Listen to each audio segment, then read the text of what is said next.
this is where the ghetto This was. is where the ghetto was. Spielberg did not film anything here, mainly because not all these buildings here were preserved. Some houses, I mean, nothing was destroyed during the war, but some houses were not very well maintained after World War II, and after some years they just collapsed, and that's why you can see old architecture here, original houses, but also among them there are modern buildings built here or over there. That's why for Spielberg it was much easier to film everything across the river, in the place where Jewish people lived before the war, not here. Ghetto was here, why? But first of all, this was our city before World War II. Ghetto was, as you already know, really very, very small. There were only 15 streets, 320 houses here. Just again, to give you any idea how small it was.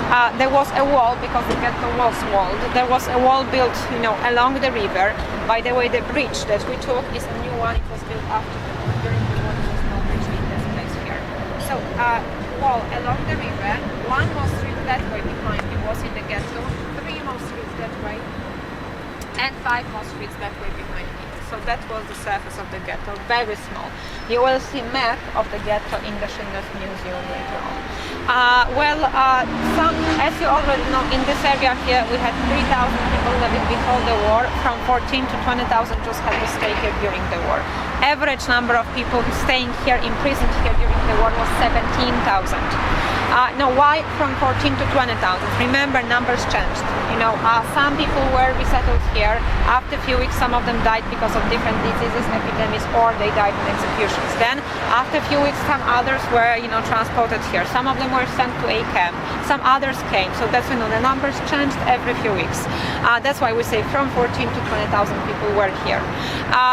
Nazis somehow had to squeeze so many people in such a small area. So how did they do that? They counted windows in every house, and they said 1 window, 3 people. So let's say you have 2 windows in a room, 6 people living in a room. Later it was not enough, and they said 1 window, 4 people. Which means 1 window, if there were 2 windows in a room, there were 8 people living in a room. If there were 3 windows, there were 12 people. If there were 4 windows, all your group would stay in the same room. 1 room, not 1 apartment, 1 room. Quite often there were 2 or 3 families sharing 1 room, and 7, 8, 9 families sharing 1 apartment, using the same kitchen and the same bathroom. Living conditions were really very hard, sanitary conditions were even worse. That's why there were all these epidemics here, because there were not that many facilities needed here. You will see, in the museum, in the Schindler's factory, the living conditions. There will be on the 2nd floor, there will be a room, packed with furniture, and you will see 8 plaster figures of people plus 1 baby on the floor. There were 2 or 3 families living in the same room, and you will see how they try to use wardrobes, curtains, just to separate from each other, just to have any kind of privacy. There were 2 deportations from the ghetto. First one took place in June 1942. And then the Nazis, you will be told the same story tomorrow in Auschwitz-Birkenau. The Nazis told people who wants to be resettled will have to buy the train tickets and will be sent to the east. In the east will be given a farm, a house, new life, new job, so on. And of course, some people thought that nothing can be worse than life here in this place, in this ghetto, which was so small, which was dirty, which was crowded, where people were dying, where there were diseases and epidemics, and where, of course, some people were hungry. By the way, situation here was never as bad as in the ghetto of Warsaw, because I'm sure you know that in Warsaw people were really dying because of hunger. They were starving in the streets. Here it never really happened. We had people hungry here, but we don't know about any starvation here in this ghetto. This was relatively small place, and it was easier to help these people. To throw some food through the wall, to leave it here, to smuggle food to the ghetto. So fortunately, the situation here was never as bad as Warsaw Ghetto. Finally, as I said, some people really thought that nothing can be worse than life in this place, and they decided to leave. They bought the train tickets, they paid for the train tickets. They were sent to the east with their belongings, but of course in the east they were not given any farm, any workshop or house. They were all killed in one of the gas chambers of Bełżec death camp. Bełżec was a typical place of mass extermination. You haven't been there. You went No. to Treblinka, I guess. Treblinka and Majdanek. So Bełżec was exactly the same kind of camp. It was a typical death camp, which means there were no barracks or very few of them.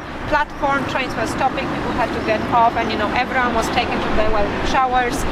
Their goods and clothes were confiscated, and they were of course killed immediately in gas chambers. Nobody was registered. We don't know how many people exactly were killed in Bełżec. We estimate about 600,000, mostly Jewish people. Most Jews from this town, were killed in the camp of Bełżec as well. Bełżec is about 200 kilometers east of Krakow. Now it's very close to the border with the Ukraine, so it's our eastern border.